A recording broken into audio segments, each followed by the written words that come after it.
Welcome, dear traveller, to Medieval Screen Finds, a quiet corner of the internet where we explore history, a chill space where the echoes of the past gently guide you toward a restful calm. Tonight, as the world outside settles into a peaceful rhythm, we will embark on a journey into a rarely discussed aspect of medieval life. The silent, often challenging existence of those who face the world without the comforting embrace of a family. This is a story of vulnerability, of resilience, and of the enduring human spirit navigating a world with few safety nets. If you enjoy stories like this, subscribe to Medieval Screen Finds to get more boring sleep videos, but only if these videos truly brings you rest. Please let me know in the comments where you're listening from and what time it is. It's comforting seeing all the places where these calm historical stories reach.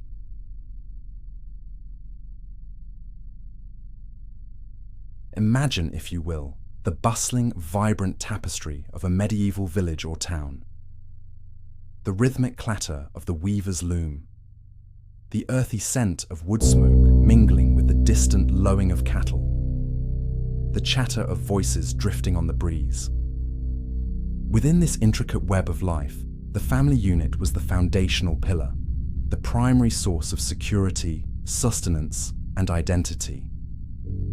When this pillar fractured, the consequences for the youngest members could be immediate and devastating. In the medieval context, the term orphan often referred to children who lost one or both parents, rather than exclusively those who had lost both, as our modern definition might imply. The loss of even one parent, particularly the primary provider or caregiver, could shatter a child's world. Furthermore, the definition extended beyond biological parentage. It sometimes encompassed children separated from their families by war or disaster. Imagine the chaos of a raiding party sweeping through a village, scattering families, leaving children adrift and utterly alone, or the aftermath of a devastating flood or famine, where entire households could be decimated, leaving bewildered children to fend for themselves amidst the wreckage.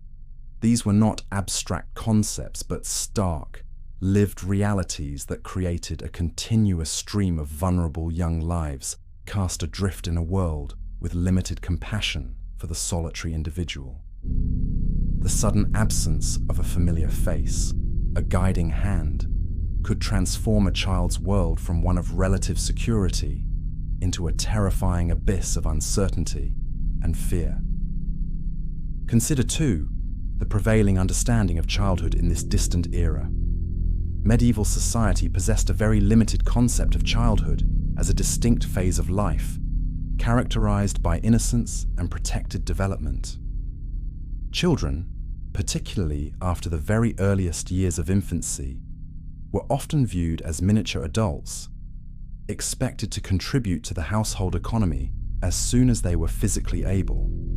This meant that losing parents at a young age instantly thrust a child into a realm of extreme vulnerability. A 6-year-old or even a 10-year-old deprived of parental protection was not merely grieving a personal loss. They were facing an immediate, existential threat to their very survival.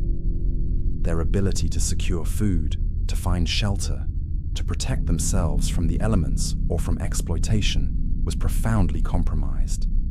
There were no social welfare systems, no government agencies dedicated to child protection, no widespread schooling to provide a safe haven. The loss of parental guidance meant an abrupt end to anything resembling a carefree existence, replaced instead by the harsh demands of immediate self-preservation. This transition from protected, albeit often working, child to utterly self-reliant individual was brutal in its swiftness, leaving little time for emotional processing, demanding immediate practical responses to fundamental needs. The world, which had once been comprehensible within the family unit, suddenly became vast, indifferent, and frighteningly dangerous. The causes of parental death in the Middle Ages were tragically common and often swift, leaving little time for farewells or preparations. Quietly, we must acknowledge the pervasive presence of disease and accident. Imagine the terrifying whisper of the plague, sweeping through a community, taking parents within days, sometimes hours, leaving children to witness their rapid decline and sudden absence. Or the insidious grip of dysentery, a widespread scourge caused by contaminated water and poor sanitation, draining the life from adults, leaving their offspring to navigate the sudden void. These weren't isolated incidents, but recurring epidemics that could decimate families. Beyond these widespread afflictions, countless lives were cut short by the brutal realities of daily existence. Accidents in an agrarian society were commonplace. A farmer crushed by a falling tree, a mother burned in a hearth fire, a worker tumbling from a scaffold. The dangers of medieval life were omnipresent, turning routine activities into potential moments of tragedy. And, of course, the ever-present shadow of warfare, though perhaps less frequent for the average peasant, could rip families apart, claiming fathers and sometimes mothers caught in the path of conflict, leaving their children behind as silent casualties. The sheer unpredictability of death meant that children were constantly at risk of being abruptly orphaned, their fragile lives reshaped by forces beyond their control. This constant possibility of abrupt loss infused medieval life with an underlying current of vulnerability, a quiet understanding that the protection of parents was never a guarantee. One of the most agonizing aspects of such a loss was its profound and terrifying suddenness. Imagine a child playing in the sunlit courtyard one morning, their world feeling secure and predictable. By evening, or certainly within a few short days, their parents might be gone, claimed by a sudden fever, an unforeseen accident, or the swift, merciless hand of an epidemic. There was no warning, no preparation, no gentle conversations about what might happen, no gradual adjustment to a life without their primary caregivers. The psychological shock of such an immediate and irreversible change must have been immense. A child would awaken to a world fundamentally altered, a silence where once there had been the familiar voices of comfort and direction. The familiar routines would vanish, replaced by an unsettling void. The future, which had been implicitly shaped and secured by their parents' presence, would become a terrifying blank slate. This abrupt transition from childhood dependency to forced self-reliance left deep emotional scars, fostering a pervasive sense of insecurity and a constant underlying anxiety. The memory of the sudden silence, the abrupt absence, would haunt their waking hours, forcing them to confront the brutal realities of a world that offered little tenderness to the suddenly dispossessed. Ultimately, the most profound and immediate consequence of losing guardians was the loss of protection. Imagine a medieval child whose parents were not merely figures of affection, but the very bulwark against the harshness of the world. They were the primary source of food, providing meager but regular meals from their labor in the fields or their craft. They were the providers of shelter, the walls of the humble cottage or the warm corner by the hearth.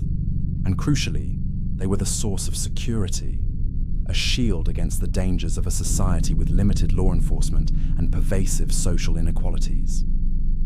Their presence meant a bed to sleep in, a warm meal, a piece of worn but comforting clothing, and a voice to speak on one's behalf.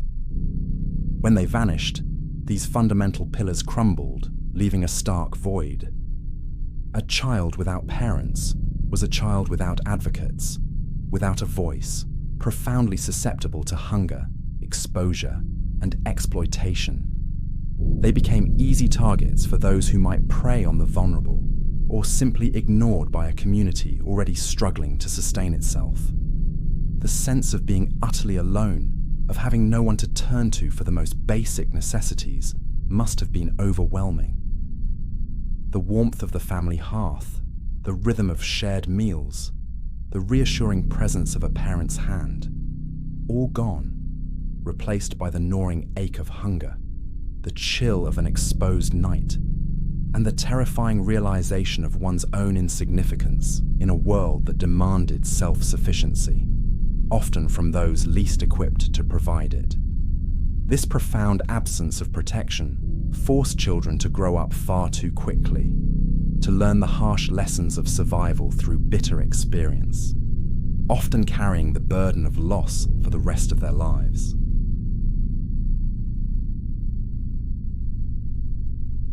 When the devastating blow of parental loss struck a medieval family, the immediate aftermath was often a scramble for stability, a search for any available lifeline in a world without formal welfare structures. In this tightly knit, agrarian society, the first and often only recourse for orphan children was the extended family. Imagine, if you will, the network of surviving aunts, uncles, grandparents, or older siblings. These individuals were often the first to step forward, absorbing the newly orphaned children into their existing households. This was not merely an act of charity, but often a deeply ingrained social obligation, a reflection of communal solidarity and familial duty. A widowed sister might take in her orphaned nieces and nephews, or a childless aunt might open her door to a bewildered young relative.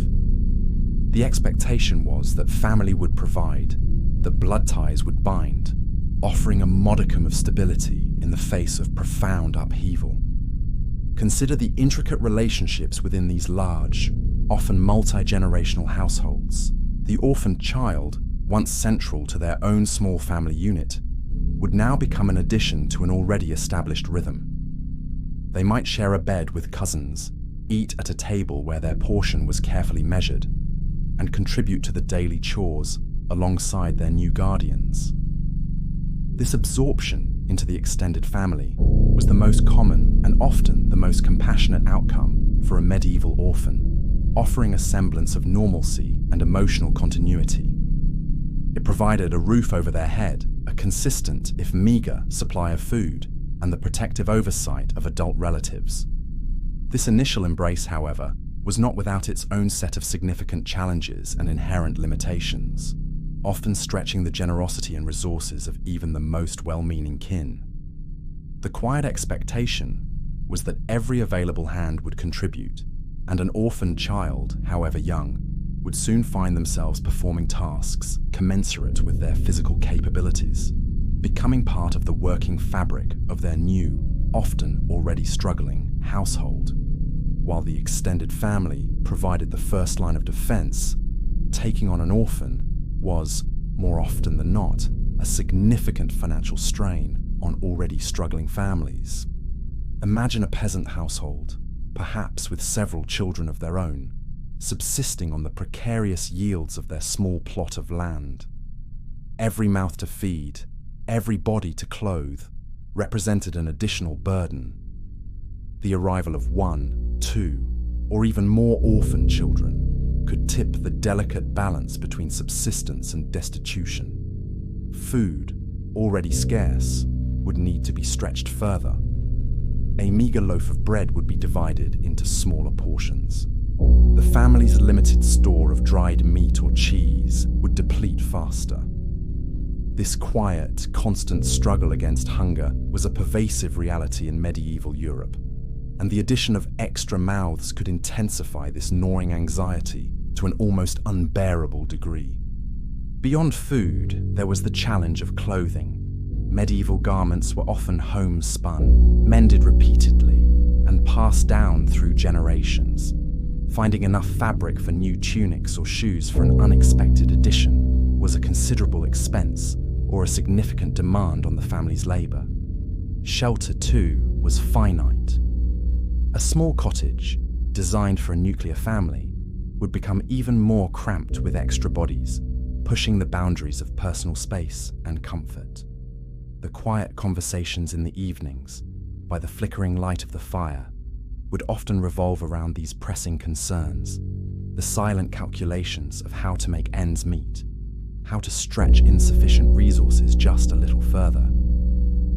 The act of charity was often an act of profound self-sacrifice, forcing families to make difficult choices, sometimes jeopardizing their own survival to uphold the social obligation of kinship.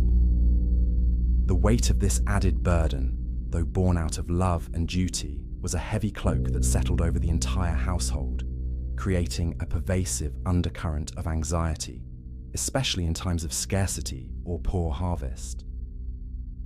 It was a testament to communal bonds, but also a stark reminder of the fragile economic realities of the age. In cases where the orphaned child was fortunate enough to inherit property or a title, a different, though not necessarily kinder, form of support emerged: the guardianship of property. Imagine a wealthy lord or a prosperous merchant suddenly deceased, leaving behind a young son or daughter. The immediate concern of the feudal system was the preservation of land, lineage, and economic stability. Therefore, a guardian, often a male relative, would be appointed not primarily to nurture the child, but to manage the inherited property until the child came of age. This could be an uncle, a powerful baron, or even the monarch themselves, especially for high-ranking noble orphans. The guardian would oversee the estates, collect rents, manage the labourers, and ensure the continued productivity of the land. This arrangement, however, did not necessarily guarantee personal care or affection for the child. The orphan might be sent to live in a distant castle with their guardian's family, or even placed in another noble household as a ward, effectively a hostage to political alliances, or a pawn in future marriage negotiations. Their physical needs might be met, their education, if any was deemed appropriate for their station, might be overseen, but emotional warmth and individual attention were often secondary to the preservation of their inheritance. Sometimes, unscrupulous guardians might even exploit the situation, enriching themselves at the orphan's expense, mismanaging the property, or even maneuvering to seize the inheritance outright. The orphan, while nominally wealthy, could be isolated, controlled, and deprived of genuine parental figures. Their future, despite their inherited status, remained largely out of their hands, dictated by the strategic decisions of their appointed guardian. The quiet rustle of legal documents, the whispered agreements over property and alliances, often overshadowed the simple human needs of the young heir, making their lives a complex negotiation of duty, expectation, and often quiet longing. The quality of care an orphan received within the extended family or under a guardianship varied immensely, painting a nuanced picture of their daily existence. It was a spectrum of experiences, from relative comfort to outright hardship, from genuine affection to cold indifference. Some orphans might find loving homes, absorbed seamlessly into the family, treated with kindness, and given the same opportunities, however limited, as the biological children. Imagine a child welcomed into a bustling household, finding solace in the camaraderie of cousins, learning the rhythms of their new life, and perhaps even forming deep, lasting bonds with their adoptive parents. These were the fortunate ones, whose loss was mitigated by the warmth and compassion of their kin. However, for many others, the reality was far harsher. Others might be seen as mere burdens, additional mouths to feed, extra hands for labor, but without the inherent affection that might accompany biological offspring. These children might be relegated to the lowest status within the household, given the least desirable tasks, the smallest portions of food, and the oldest, most worn clothing. They might experience emotional neglect, a pervasive sense of being unwanted, tolerated only out of obligation. Their days might be filled with relentless drudgery, their voices rarely heard, their needs often overlooked. In the worst cases, orphans could face outright mistreatment, physical or emotional abuse, with little recourse or protection in a world where children had few rights. The contrast between these experiences was stark, a testament to the varying degrees of human compassion and the harsh economic realities that often dictated treatment. The quiet resilience of those who endured the latter experiences speaks volumes about the human capacity for survival, even in the face of profound hardship and emotional deprivation. Even with the best intentions, the fundamental limitations of medieval society meant that the limits of charity, even within the closest communities, were often painfully reached. Imagine a series of bad harvests, a prolonged drought, or a particularly harsh winter. Resources, already stretched thin, would become desperately scarce. In such dire times, many families simply could not afford to take in more mouths to feed, even if their hearts ached for the plight of their orphaned relatives. The choice became a cruel one: jeopardize the survival of one's own children, or regrettably turn away a desperate orphan. The communal spirit, while strong, had its breaking point when faced with widespread scarcity. Charitable acts, while lauded and encouraged by the Church, were often spontaneous and localized, based on individual generosity rather than a structured system. A baker might offer a stale loaf, a farmer might share a handful of grain, but these were temporary solutions, not a sustainable means of support. The absence of a surplus in most medieval households meant that generosity had real tangible limits. This often left orphans, especially those with no immediate family or distant relatives, too impoverished to help, in an utterly precarious position. They would be forced to seek their own means of survival, often on the very fringes of society, driven by the gnawing pang of hunger and the constant search for a warm corner. The quiet desperation of these moments, the silent turning away of a family member out of sheer inability to help, painted a somber picture of the medieval safety net's profound limitations, revealing the harsh realities when compassion met scarcity.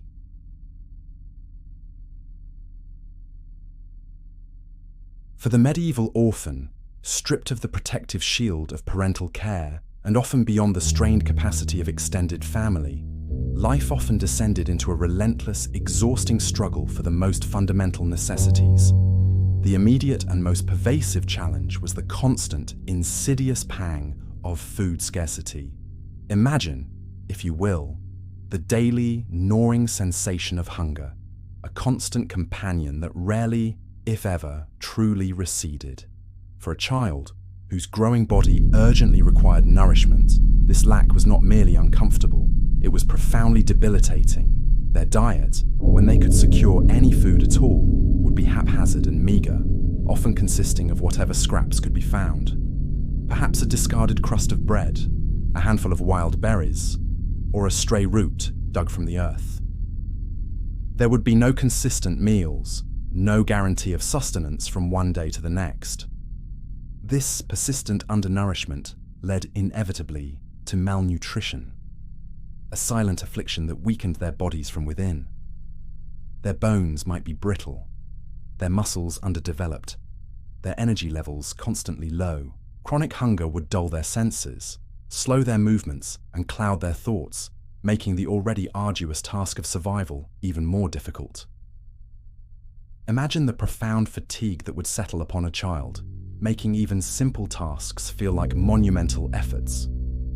Their immune systems, deprived of vital nutrients, would be severely compromised, rendering them acutely vulnerable to every passing illness, transforming a common cold into a life-threatening pneumonia, or a simple cut into a festering infection. The very act of finding food would consume an enormous portion of their waking hours, turning them into solitary foragers, constantly alert to any opportunity for a scrap. This ceaseless struggle for sustenance permeated every aspect of their existence, leaving little room for childhood, for play, or for any form of development beyond the most primal instinct for survival. The hollow ache in their stomachs would be a constant, chilling reminder of their precarious position in a world that offered little mercy to the unfed. Hand in hand with the struggle for food was the critical issue of inadequate shelter. Imagine a medieval night, cold and damp, with the wind whistling through cracks in flimsy walls, or the rain seeping through a leaky roof. For many orphans, particularly those who truly fell through the cracks of kinship and charity, secure housing was a luxury they could only dream of. They might be forced into dilapidated structures, an abandoned shed on the outskirts of a village, a crumbling outbuilding on a deserted farm, or a precarious lean-to cobbled together from discarded materials. These makeshift dwellings offered little protection from the biting cold of winter, the oppressive heat of summer, or the relentless dampness of rain and snow. For the most unfortunate, homelessness was a stark and terrifying reality. Imagine a child huddled in the doorway of a shop, seeking what little warmth radiated from within, or attempting to find shelter beneath the eaves of a church, exposed to the elements and the dangers of the night. The risk of exposure was constant, leading to respiratory illnesses, frostbite, and chronic dampness that permeated their very bones. There was no sense of a safe private space, no personal sanctuary from the world. Every night was a gamble, every dawn a tenuous victory against the elements. The search for a warm, dry place to rest, even for a few hours, would become a desperate, recurring quest, consuming their thoughts and their remaining energy.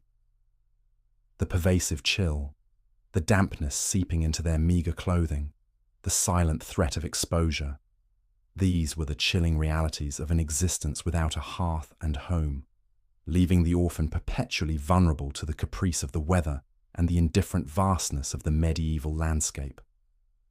The issue of proper clothing was another constant hardship for the medieval orphan. Imagine the rough, often itchy feel of homespun wool, worn thin and full of holes, offering scant protection against the elements. Ragged clothing was not merely a matter of appearance, it was a critical vulnerability. Most orphans, especially those living in poverty, would possess only a single set of clothes, patched and repatched until they were barely recognizable.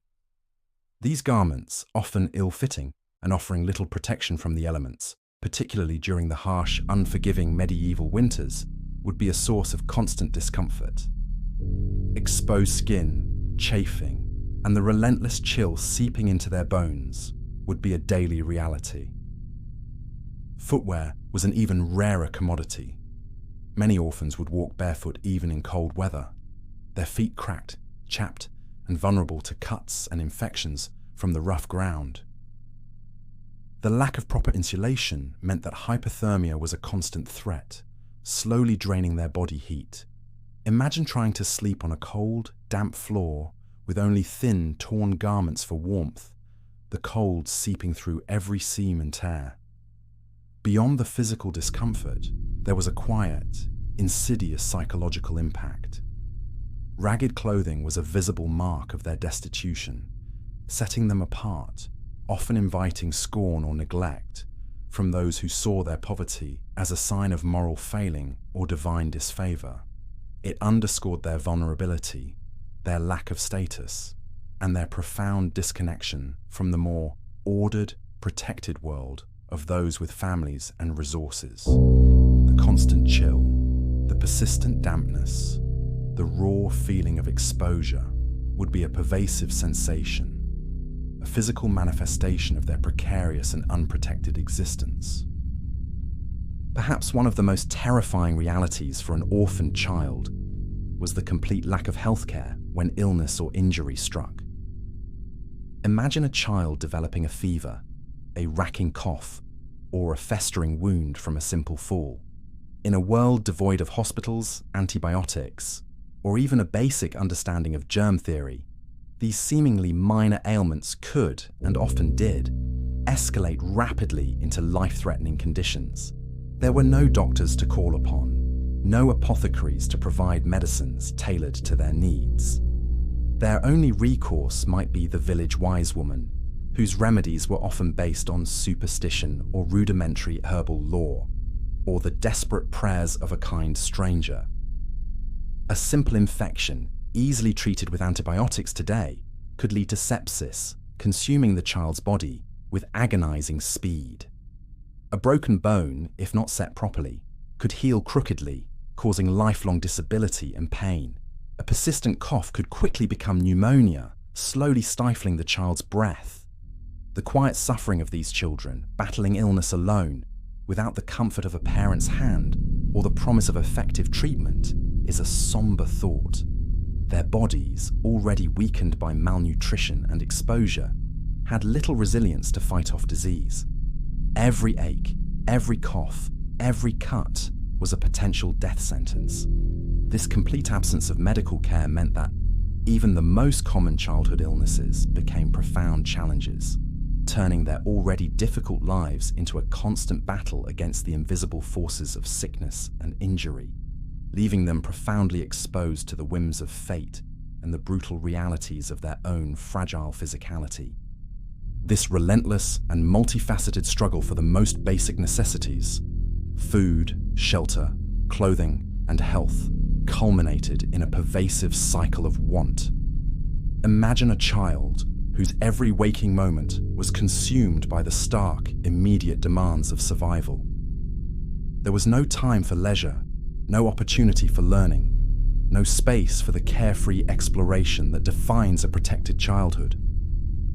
Their days were a monotonous repetition of searching for scraps, seeking fleeting moments of warmth, and enduring constant discomfort. This was not merely poverty in the abstract sense.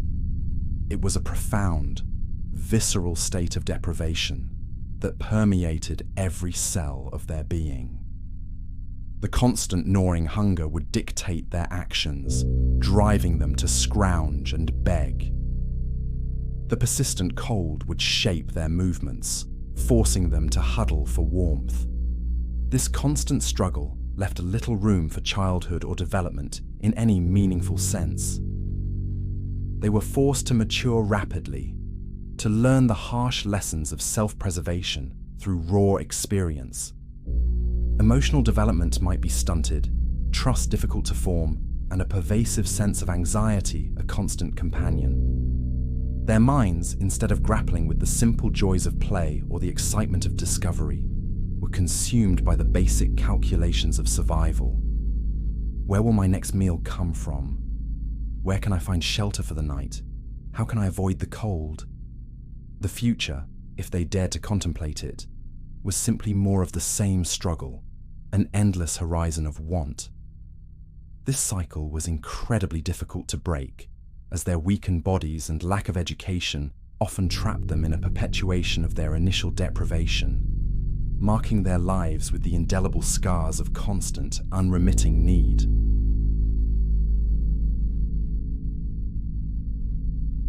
When the familial safety net frayed or broke completely, and the harsh realities of unmitigated poverty pressed down upon a medieval orphan, their gaze, or the hopeful whispers of those few who cared, might turn to the broader institutions of society.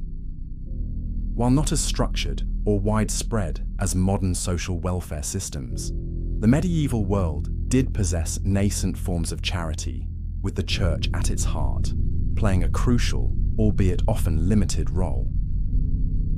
The church as a protector was not merely a matter of social good.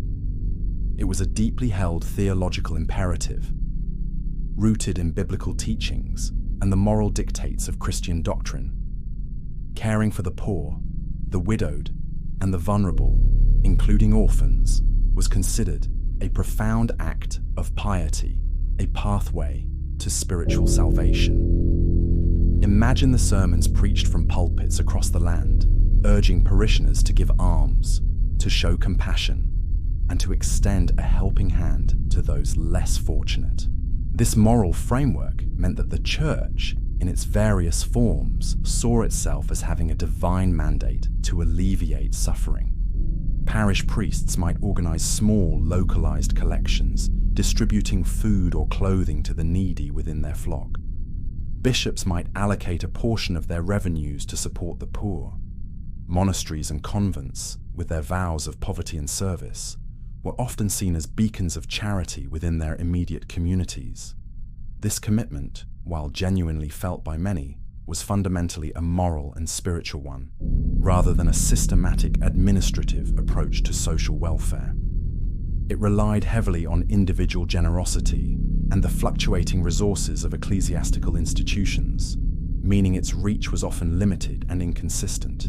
Nevertheless, for many a desperate orphan, the church, with its solemn rituals and its pervasive presence in daily life, represented the last, best hope for succor, a silent promise of compassion in a world often devoid of it. The very stones of the cathedral, the soft glow of candles, the murmur of prayers, all seem to reinforce the notion that somewhere a sacred protection might still exist for the most vulnerable souls. Among the more concrete manifestations of the Church's charitable impulse were the monasteries and convents. Imagine the quiet walls of an abbey, nestled in a verdant valley, or perched on a windswept hill, its bells tolling the hours of prayer throughout the day. While primarily focused on spiritual pursuits and scholarship, many religious houses also functioned as vital centers of charity within their immediate vicinities. They might take in a limited number of orphans, offering them a measure of food, shelter, and a rudimentary education in exchange for labor or prayer. A young boy might find himself in a monastery, taught to read and write Latin, to copy manuscripts, or to assist in the gardens or kitchens. A young girl might be taken into a convent, learning domestic skills, spinning wool, or participating in daily prayers and hymns. Life within these monastic walls, while offering undeniable survival, was one of strict discipline and austere simplicity. Days were governed by the rigorous schedule of the monastic rule, rising before dawn for matins, long hours of silent work, communal meals often consisting of simple fare like bread, cheese and vegetables, followed by vespers and compline before sleep. There was warmth, relative safety from the outside world, and a guaranteed, if basic, supply of food. However, it was not a life of individual nurturing or emotional indulgence. Affection might be scarce, replaced by a stern but consistent expectation of obedience and diligence. The number of orphans a monastery or convent could support was also severely limited by its own resources, often dependent on donations or the productivity of its lands. Thus, while offering a vital haven for a fortunate few, these religious houses could not possibly absorb the vast numbers of children left orphaned by the harsh realities of medieval life. For those who entered, it was a profound transformation, a quiet exchange of one form of hardship for another, albeit one that offered structured existence and spiritual guidance, a silent rhythm that promised eternal comfort. As medieval towns grew and the scale of urban poverty became more apparent, a new, albeit extremely rare and rudimentary form of institutional care began to emerge: the early orphanages, often known as foundling hospitals. Imagine a charitable foundation, usually established by a wealthy patron or a religious guild, in a bustling urban centre like Florence, Paris, or London. These institutions were not widespread, but represented a nascent attempt to provide a more formalised safety net. They were primarily designed for abandoned infants, or foundlings, children left on church doorsteps or in public squares, often by desperate mothers unable to care for them. These infants were the most vulnerable of all orphans, with no known family to turn to. The foundling hospital would take them in, offering wet nurses to feed them and a modicum of warmth and care. However, the reality of these institutions was often grim. They were few in number, often overcrowded, and struggled constantly with inadequate funding. The hygiene was rudimentary, and the understanding of infant care was poor. Disease spread rapidly through crowded nurseries, and infant mortality rates within foundling hospitals were appallingly high, sometimes exceeding 80% or 90% in their early centuries. While they offered a desperate chance at survival, it was a chance fraught with peril. Older orphans, those who could walk and work, were generally not the primary focus of these institutions, as they were often expected to find labor for themselves. For the tiny foundlings, the hospital offered a collective, impersonal cradle, a desperate hope against overwhelming odds, a silent promise of survival that was too often tragically unfulfilled. The sounds within these institutions, though born of good intentions, would likely have been a mix of infant cries and the hushed, weary movements of overwhelmed caretakers, a constant testament to the precariousness of their mission. The very nature of these nascent charitable institutions meant they operated under strict conditions and suffered from severely limited capacity. Imagine the sheer numbers of children orphaned by recurrent plagues, famines, and warfare, far outstripping the ability of any benevolent institution to cope. A small orphanage, designed to house perhaps a few dozen children, would be overwhelmed by hundreds of desperate cases. Selection criteria would be harsh, prioritizing the youngest and most vulnerable, or those with some connection to the patrons. For those few admitted, life within these institutions, while offering shelter and sustenance, was often one of strict discipline, hard labor, and minimal comfort. Days would be rigidly structured, with hours devoted to chores, simple lessons, and religious instruction. Playtime would be minimal, and individual attention or emotional support would be scarce. Children might be roused before dawn, perform arduous tasks like drawing water, chopping wood, or scrubbing floors, before being given a meager meal. They would wear coarse uniform clothing, designed for utility rather than comfort or individuality. The aim was survival and the inculcation of moral discipline, preparing them for a life of service or labor. While certainly preferable to starvation or exposure on the streets, these institutions were not havens of warmth and nurturing. They were pragmatic, often harsh environments, designed to manage large numbers of needy children with very limited resources. The quiet monotony of their days, the constant demands of duty, and the lack of personal affection would leave an indelible mark on the developing psyche of these young survivors, shaping their understanding of the world as a place of relentless utility rather than spontaneous joy. Indeed, the underlying reality for almost all orphans within these institutions, or indeed for most children in medieval society, was a life of drudgery. Even for those fortunate enough to find a place within a monastery, convent, or a burgeoning orphanage, their existence was framed by the necessity of labor. Imagine a young orphan, barely able to reach the table, already assigned tasks. In a monastery, they might spend hours meticulously copying texts, their small fingers cramping or tending to the livestock, their young bodies aching from the cold and the physical exertion. In a convent, they might be engaged in endless hours of spinning wool, weaving cloth, or preparing simple meals, their days a repetitive cycle of domestic chores. Within the foundling hospitals, older children would often be apprenticed out to various trades as soon as they were old enough, their labor essentially sold to offset the cost of their earlier care. This was not a punitive measure, but a fundamental economic reality. Every individual was expected to contribute to their own upkeep and to society. The concept of a prolonged, protected childhood, focused on education and play, was virtually non-existent, especially for the poor. For orphans, this expectation of immediate and continuous labor was even more acute. Their very survival depended on their ability to earn their crust, to contribute sufficiently to justify their presence. This constant demand for work, beginning at an age we would consider far too young, meant that their bodies were often tired, their spirits weary, and their opportunities for personal growth beyond the realm of physical labor profoundly limited.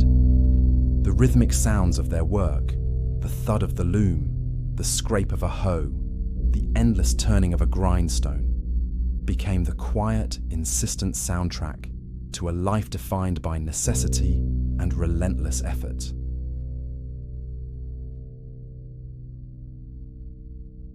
For the medieval orphan who had exhausted the possibilities of kinship support or found no place within the meagre charitable institutions, the path to survival led inevitably to work. This was not a choice or an aspiration, it was an absolute necessity for survival, often beginning at an age we would consider profoundly tender. Imagine a child, perhaps barely 7 or 8 years old, already facing the adult world's harsh demands. The concept of a childhood free from labour was largely unknown, particularly for the vast majority of the population.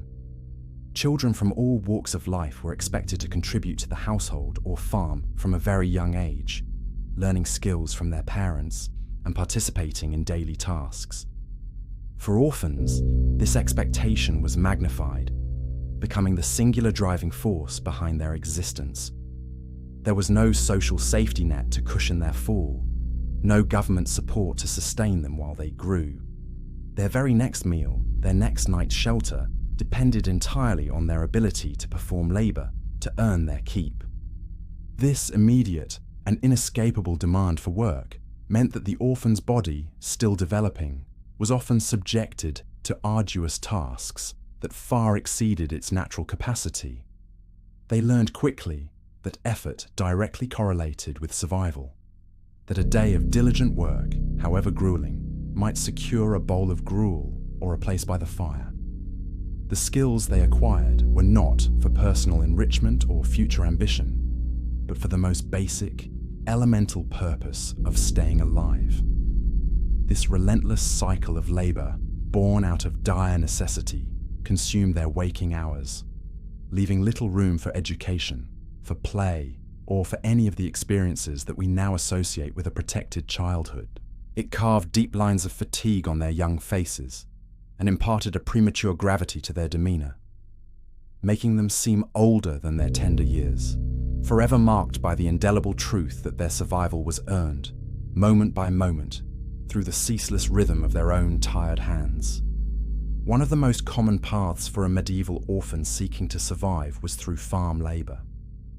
Imagine sprawling fields, stretching towards the horizon, bathed in the early morning mist.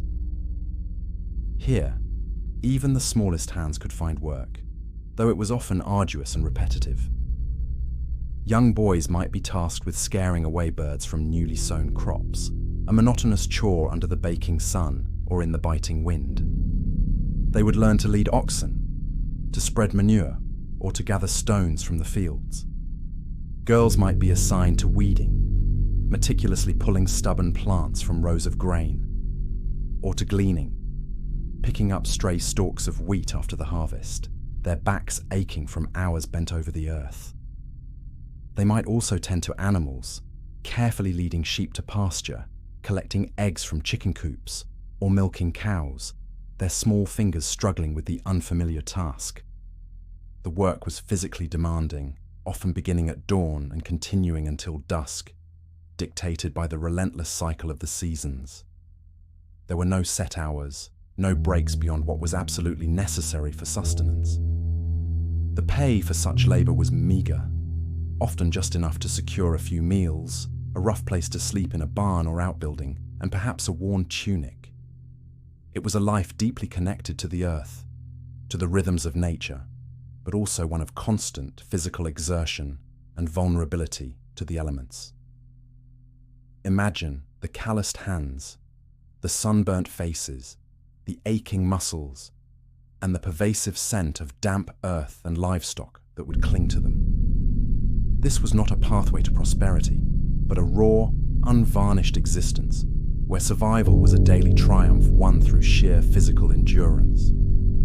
The sounds of their work, the quiet swish of their feet through tall grass, the rustle of straw, the distant lowing of cattle, would form the monotonous soundtrack to their hard-won existence, each day blurring into the next in a tireless cycle of toil. For orphans, particularly young girls, domestic service presented another common, albeit often equally arduous avenue for survival. Imagine a household, perhaps a prosperous merchant's home in a bustling town, or a manor house in the countryside. An orphaned girl, sometimes as young as 8 or 9, might be taken in as a servant, effectively exchanging her labor for food, shelter, and basic clothing.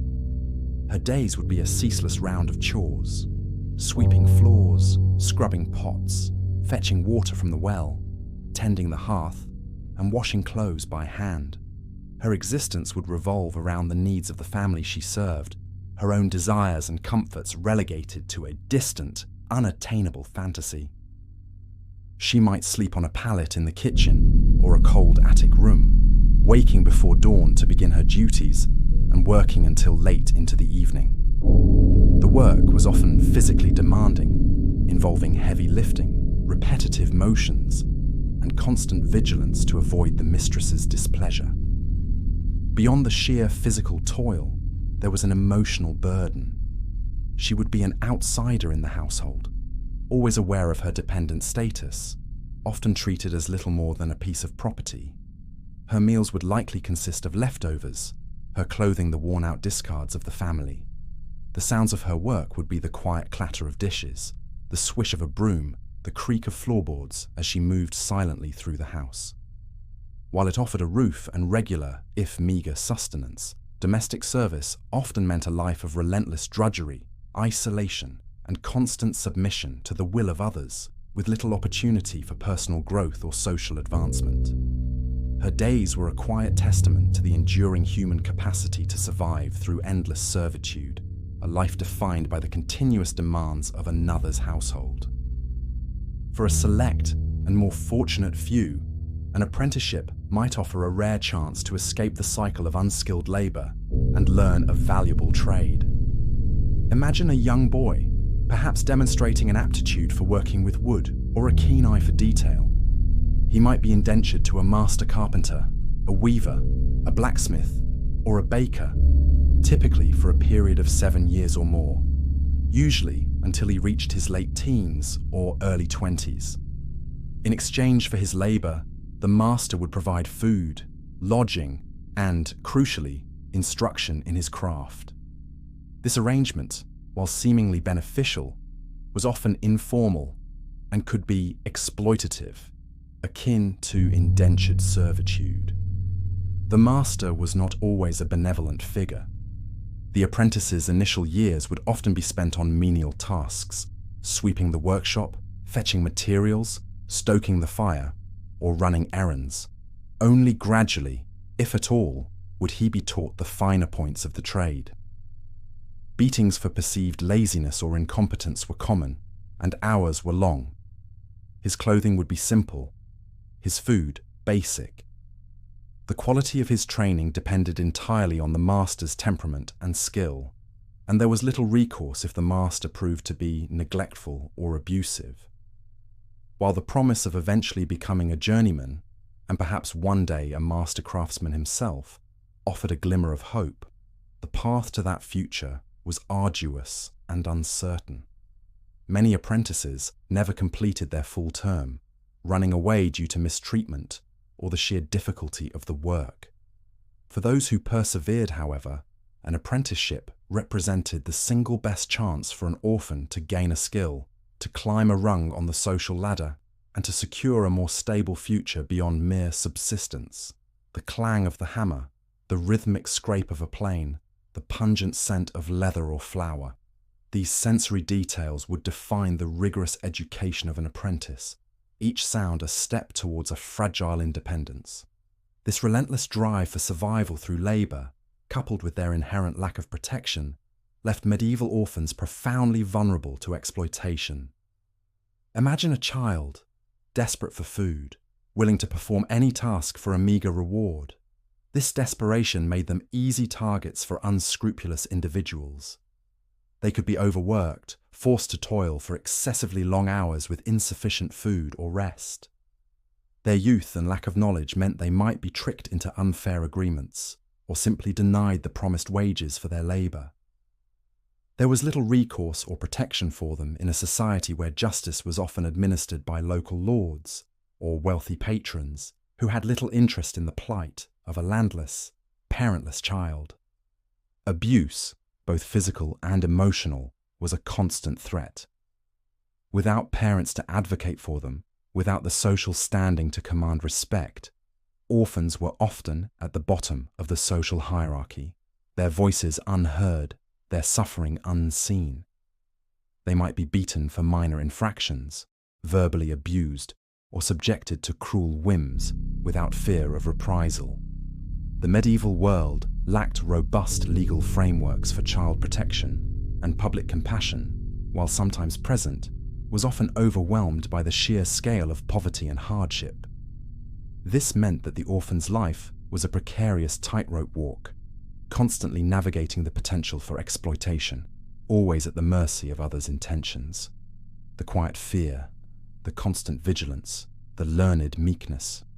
These were the silent coping mechanisms developed by children who understood that their very existence depended on their ability to avoid drawing negative attention, to simply blend into the background, enduring whatever burdens were placed upon them with a quiet, almost heartbreaking resignation. The distant sound of a master's stern voice, or the swift crack of a stick, would be a constant reminder of their precarious position.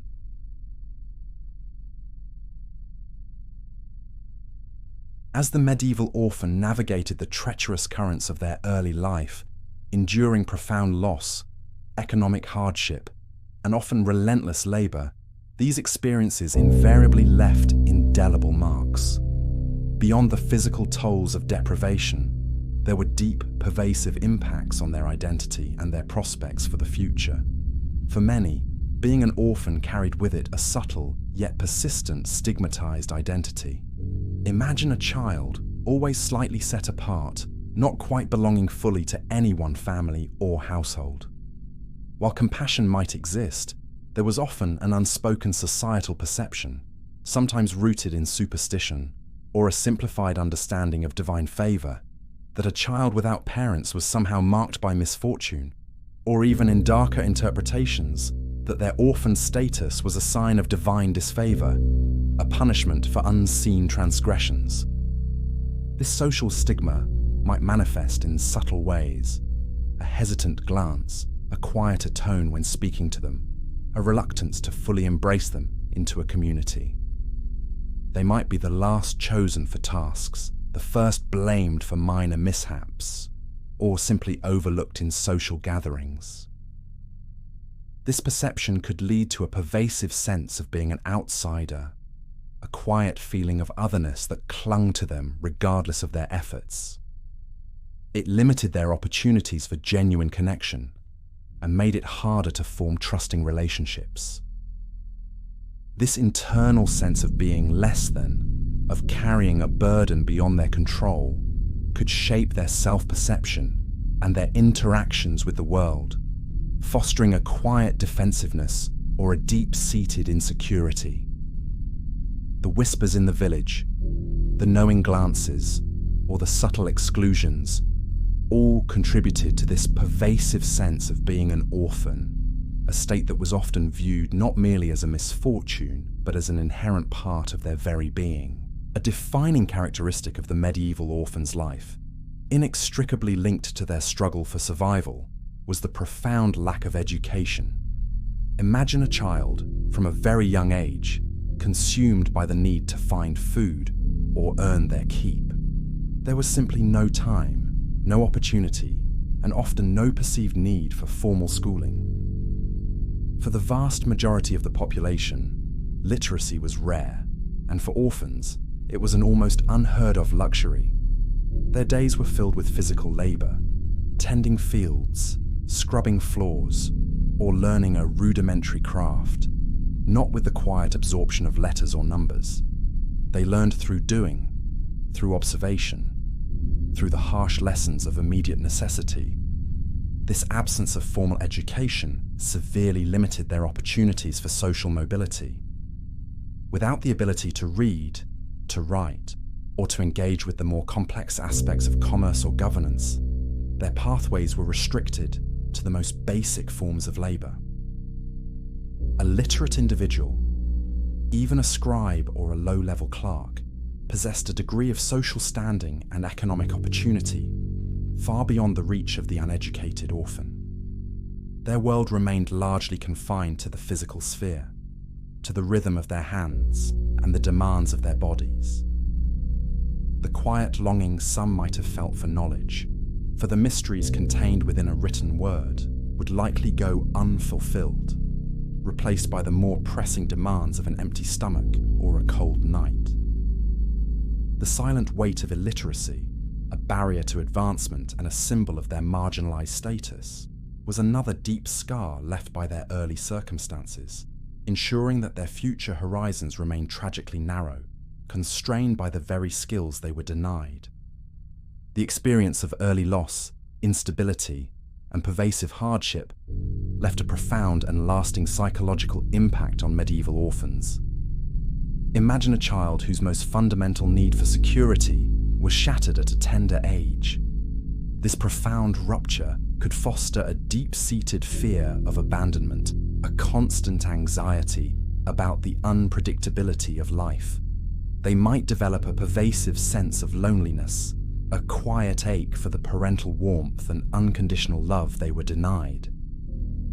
This loneliness could persist even when surrounded by others, a personal void that no amount of kindness from relatives or patrons could entirely fill. Building trust could be an immense struggle.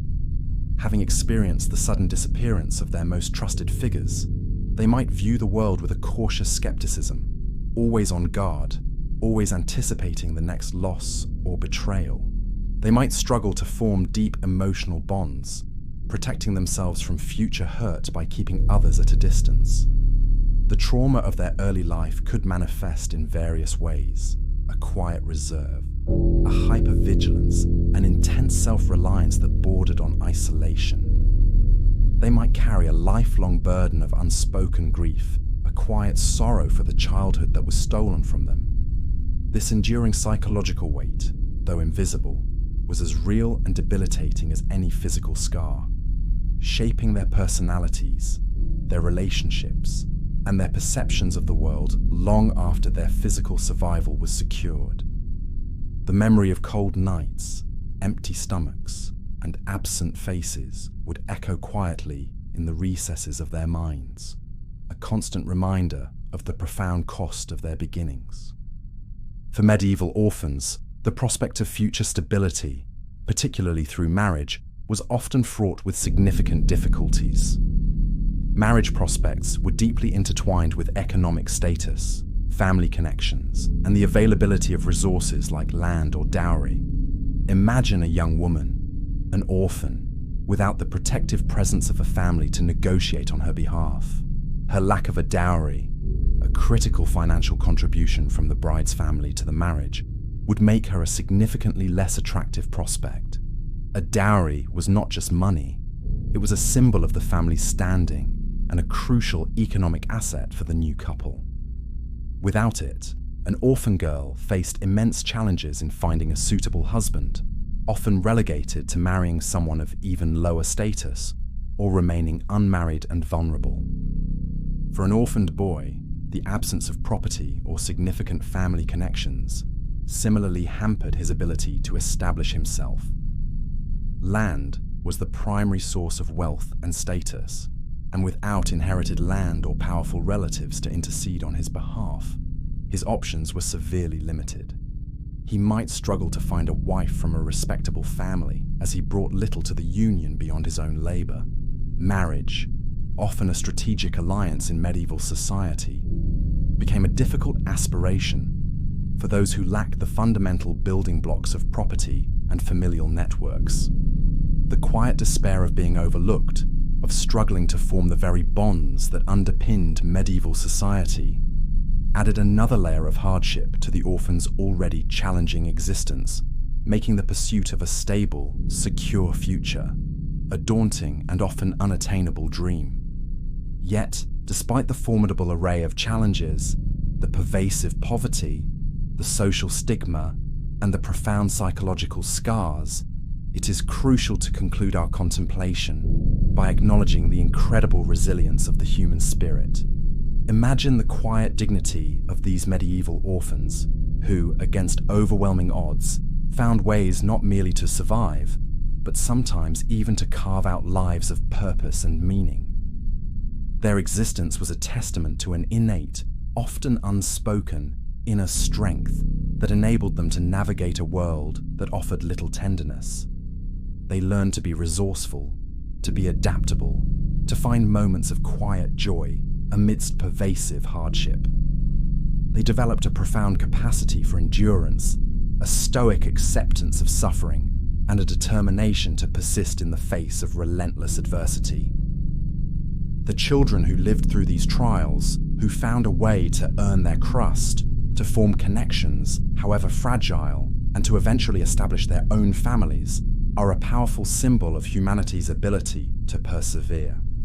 Their untold stories, etched not in grand historical texts, but in the very continuation of human lineage, speak of courage born not of choice, but of necessity.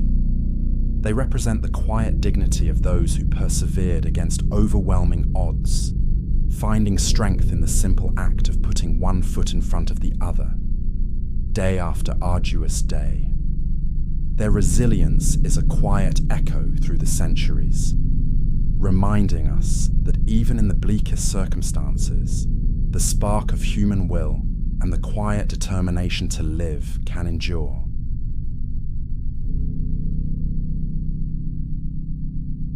And now, as the quiet echoes of medieval orphanhood begin to recede, we draw our contemplative journey to a close.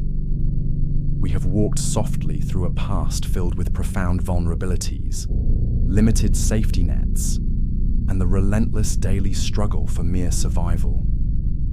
Allow the images of the child seeking warmth, the apprentice toiling in the dim light, and the enduring spirit of those who persevered to gently fade. Consider for a moment the vast difference between their world and our own, the complex social supports, the protections for children, the opportunities for education that we now, perhaps, take for granted.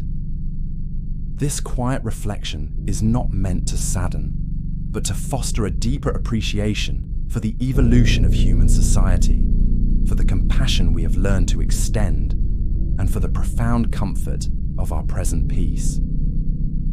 As the stories of medieval orphans settle into silence, allow your own breath to deepen, your muscles to relax. The world outside is quiet now. The challenging realities of the past have offered their gentle insights. There is nothing more to do, nowhere else to be, but here, in this moment of stillness. Let the final threads of history unravel, leaving you with a sense of peace and a quiet understanding. Drift now, if you wish, into the soft embrace of sleep. The journey is complete. Rest deeply